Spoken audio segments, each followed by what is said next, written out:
ukuthi siphila kangakanani isibindi sakho Mam Lady D.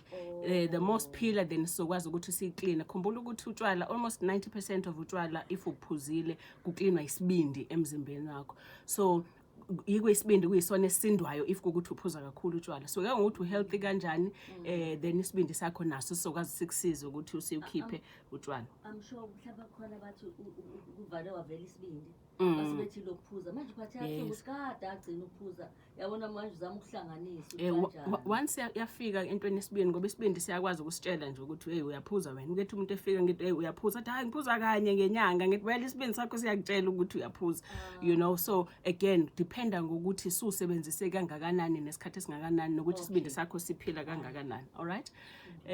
Lo ogcina ubaba ngicela ukuthi wakambatha ukhale ngeprostate ukuthi umchamo wakhe uyasalela kodwa me-check i-prostate akunankinga. Okay. Kuhle ukuthi uyayi-check i-prostate yakhe. Khumbula ke Mam Lady D ukuthi if usingathi utshwala if umchamo usalela ngaphakathi kwisinya sakho kusokusho ukuthi mhlambe isona isinya sakho nama muscles. Khumbula ukuthi isinya kufanele inyama zaso isinya nazo ziziminqa zizibhonqe kuze umchamo uphume. Okay. So if zi weak azikwazi ukuthi zisqueeze kakhulu kuze uphume wonke umchamo. So uphuma omunye usale kanti indonga zakho isinya sakho sezi weak. Either mhlambe wena umuntu uvela uhlale ubamba njalo umchamo so that isinya sakho sesijwayele ukugcwala nomchamo ngoba uhlala ubamba mase inyama zakho seziba loose azisakwazi ukuthi ziwukhiphe kahle umchamo. Okay. Or again mhlambe kunento evalile catheter again waba necatheter wagcina soba nesilonda waba nesichenene savimba lapho wagcina sokunokuvaleka okhona lapho infection ushukela uzokubanga lokho ngoba ushukela uzogcinezela isignal le ethi isinya sakho asivuleke sokhipha umchamo. So ushukela uzokwenza lokho.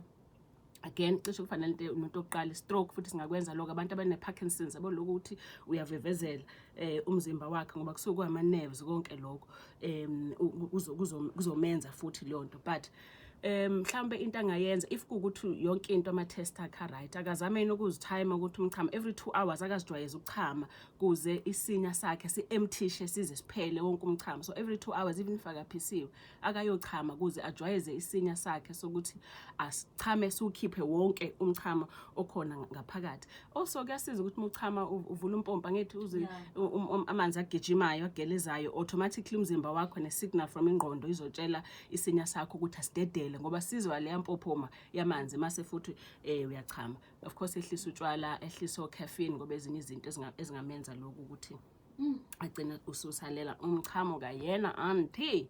Siyabonga.